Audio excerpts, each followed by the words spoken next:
How is as some of you saw earlier on, I was making a video here on my phone. There was a quick addendum to the C333 video I'd made earlier today called At the Tabernacle of Annihilation and Oblivion, and my camera just went absolutely batshit crazy, and it just felt weird while it was going on, and there was no one else using the internet. I hadn't got anything going up on the internet. That never happened before like that. I also felt this pain, like a finger, well, more like a pressure than a pain, that a finger was pushing itself right in the chest right there. Went to bed, did the books video, went to bed. I just can't stop thinking about it. So I'm recording this on my good camera here, one of them, and I'm going to not edit this. I want to just take the card out of here and put it directly up onto YouTube, because I want this raw. It got me thinking, like, the last time I had an experience like that, the feeling that I had, just felt a sense of intensity, was before Christmas. I made a video about the interstellar object called Oumuamua, which was basically an acknowledgement by everybody in the scientific, well, not as a whole, but in general, that this was an intelligently controlled aircraft, spacecraft or object. And before that, I had no interest in aliens or UFOs. I just firmly came from the belief that the alien things and all these things, aliens, abductions, were like part of the fairy folklore tradition, all that kind of demons, all that kind of thing, right? Now, I said, okay, the evidence is there. This thing turned. It made a complete right degree turn, and people saying things like, "Oh, it was a gas explosion." No, this thing went off.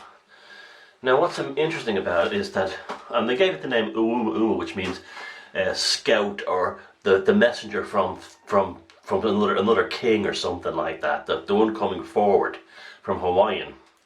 And that was even weird, and I thought about it more, and I made the video about it, and the video was for some reason I just put music on it. I don't know why. I've never done anything like that, and I just put music on the video, and it came up quite well and got a lot of views. I'll put the link down below.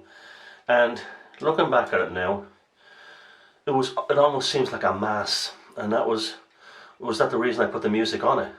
I was almost doing the mass of I'm getting that pain in my chest again.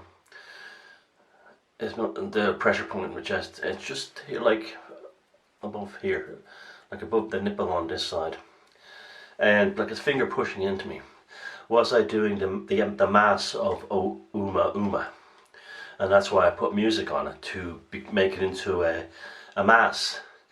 Now, thinking about that now, and in recent times, or what happened tonight, maybe Oumuamua was an entity.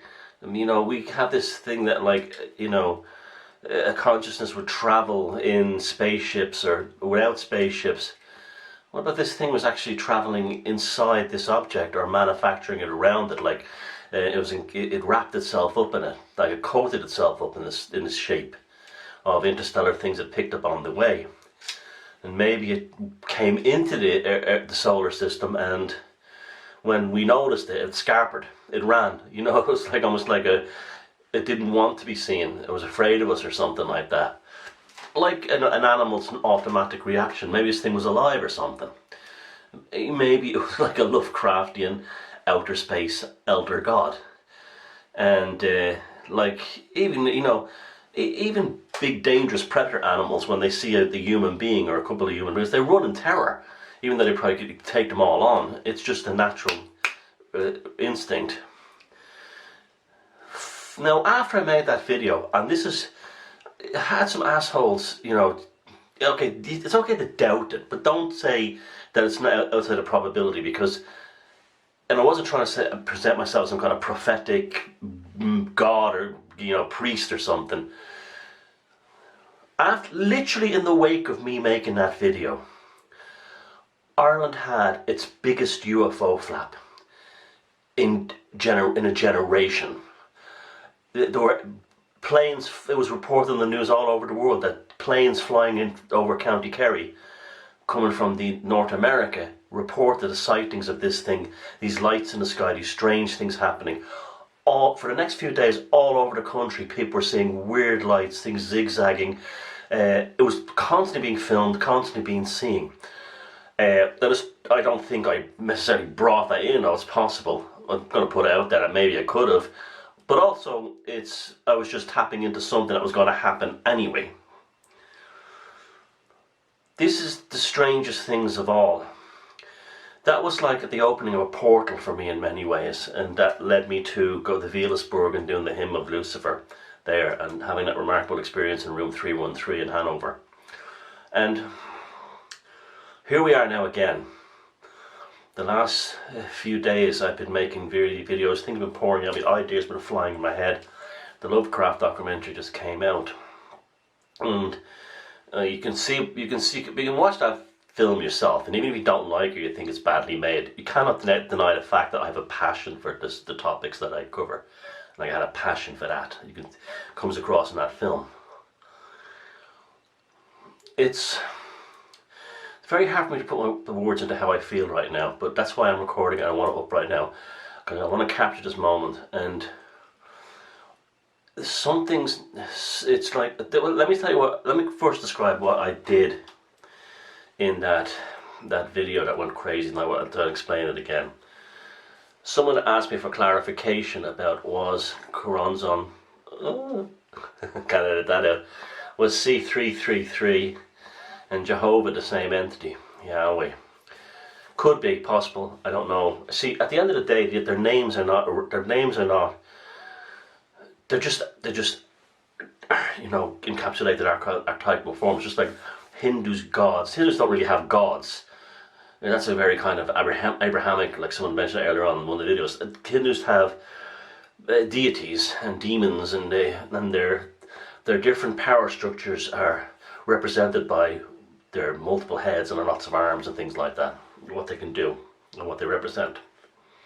Well, it's good. That's what paganism was, and well, it is again now. Now, my belief is that the technology and the spirit world, the demon world, the entity world, whatever you want to call it, are working together to... No, I said in sorcery, you don't have to do big Golden Dawn or Thelemic rituals anymore, because there's an abundance of energy. Energy is everywhere now. It's not like in Victorian times where energy was much harder to get. We have things like rock music and everything, all these lights, electricity and everything to generate energy for us, psychic energy. And the development of these technologies that took our thoughts or our words outside of ourselves, telegraph, radio broadcast, television, now the internet, they could be seen as progressive steps of smashing through the aethers and bringing the 10th aether, where Choronzo dwells, as the Abomination. I said Choronzo again, but I'm sorry, but well, whatever, it's happening, as the Abomination of chaos and Babalon. And this is what I believe is weaponizing so many people who to be vicious and pathological. Just beyond that glass screen, the glass of the phone, the iPhone, the iPad, the Tabernacle of Annihilation and Oblivion is behind there. And some people get drawn in easier than others. And especially if they have a pathological nature, this will grab them easier. Now, this makes me think now about people who used to hear voices on their television years ago. Were they all crazy? It's like we've now reached the threshold of the 10th aether with the internet and the approaching sentient internet. That the Abomination of chaos and Babylon is just here. Just here. Now this is bringing out all kinds of good and bad things. For instance, like all the NPCs, they're all infected. They're not humans anymore. They're beyond meat golems, but they're driven by a desire to destroy everything that's colourful about humanity, to reduce everything to the greyness of what they are, the bleakness of what they are, the barrenness of what they are. Which god represents the barren wastelands? Where did Crowley and Neuberg, now even though they had different conflicting stories on what happened, but that's totally understandable, because people who often have paranormal or spiritual experiences often see the things different, because remember, they're seeing an energy force that the brains will process differently. So these ones who say, oh, Neuberg had a completely different image of Choronzon than what Crowley reported, that means nothing. That because the knew Neuberg wasn't in Crowley's head and Crowley wasn't in Neuberg's head. And your brain will process these things in a way that you're familiar with them. And, excuse me, and, what was I going to say? Yeah, they conjure them where? In the feckin' desert. So we have Choronzon, I'm saying his name, C333, in the desert. And we have Yahweh in the desert. And what are the NPCs? Desert people. They want a bland, bleak humanity that has no vitality, colour and richness in it. And that's why when a film like The Joker came out the other day that shows the extremity of the human condition in not a very pleasant way, it makes them confront their own lack of humanity, because they're basically operating on a surface level program that has been fed to them by the abomination of Babalon and chaos just behind their phones, their iPads that they're obsessed with. I'm starting to see, it's like one of these things that as it becomes clearer, it becomes more complicated. As it becomes more complicated, it becomes more clearer. What I do know is that Ouma thing was somehow related to the NPCs and all the other things, because it happened right as that began. Do you notice that? Do you remember it? That happened just as that, around the same time.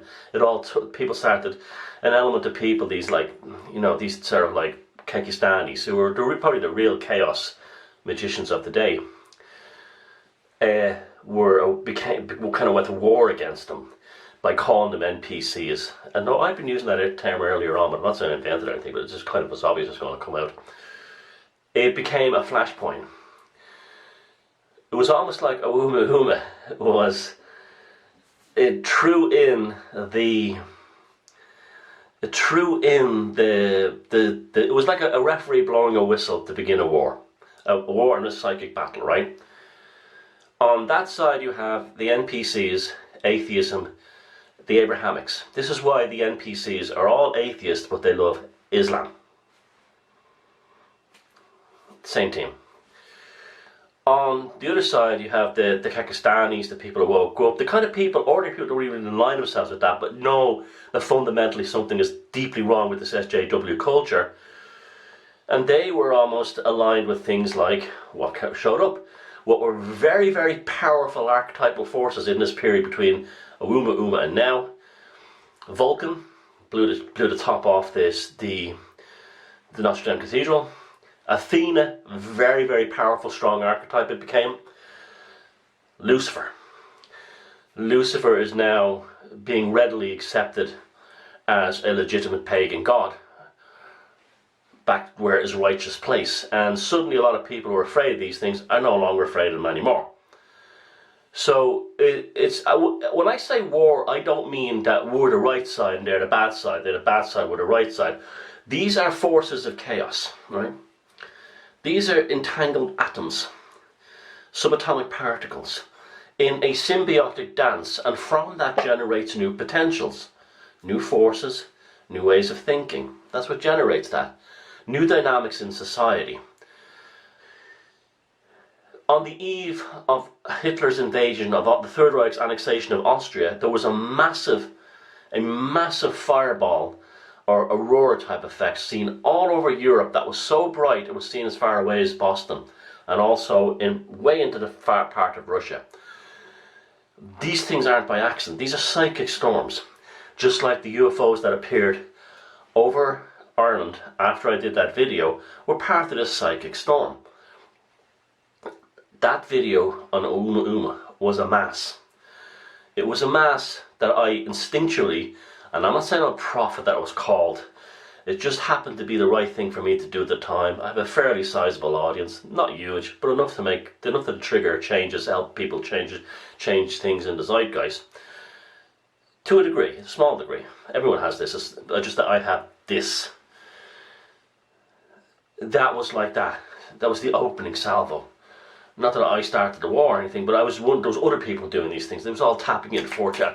And I'm not like alt-right or anything like that. I'm part of, I don't know what I am, or we don't know what we are.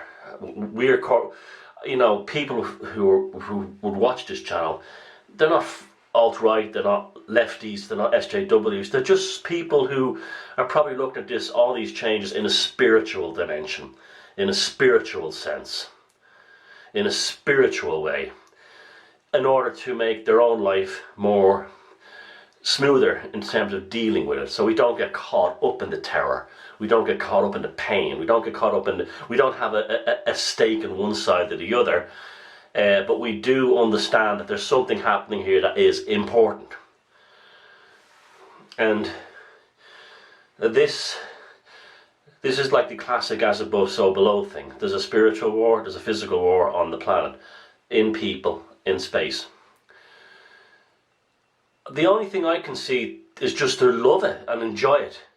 Again, watch it with amazement, you know, just sit there in awe and be thankful that you're alive to see this and have the information to be able to grasp it. Because this way we've got a front row seat to something that's really happening now. And what it is, haven't a clue. Where's it going to go? No idea. Who's caused it? Fuck if I know. But it's happening. The starting whistle has been sent off, and everything around us is changing. We have a sizable portion of the human race that wants to destroy itself. They want to kill themselves by destroying their sexual organs in some kind of transgender fad. There's others who are aborting anything that even comes close to a child inside them. There's others who will all commit mass suicide, in individual, not in clusters, but individual, so you don't notice about it, because they're terrified of climate change. The ones who've held sway in the media, the SJWs, the NCPs, NPCs, the atheists, these are desperately unhappy people. They really are. They're desperately unhappy. You just have to encounter one of them online to see how nasty and how unhappy and angry they are. The vegans too, they're also very unhappy and very angry. And this is because they're not in alignment with the forces as it's happening.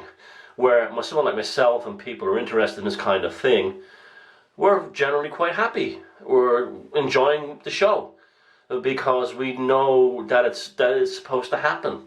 Where this unhappiness that these types have, it leads to, and I'm not that the alt-right are unhappy too as well. They're all like, you know, they're kind of like, someone want to fight, and you know, it's kind of, that's pointless too. Just sit back and let them wreck themselves. Although they have a better grasp of things.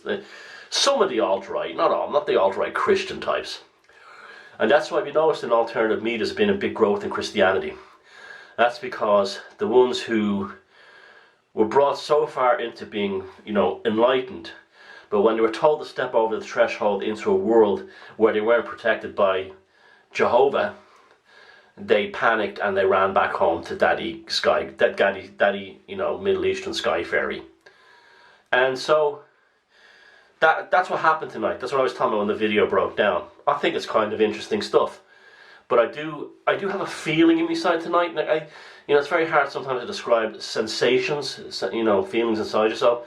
But it does feel like it's connected to the Uma Uma thing, and where this is part of a process. And I think now, I used to think it was the Uma was proof of an intelligent probe or spaceship or something from another planet. Now I'm inclined to think that it was some kind of entity or living creature. Make of that what you will. There's a comment section down below, and you know, it's all to play for, and therefore it's all to speculate for as well. Okay, thanks very much.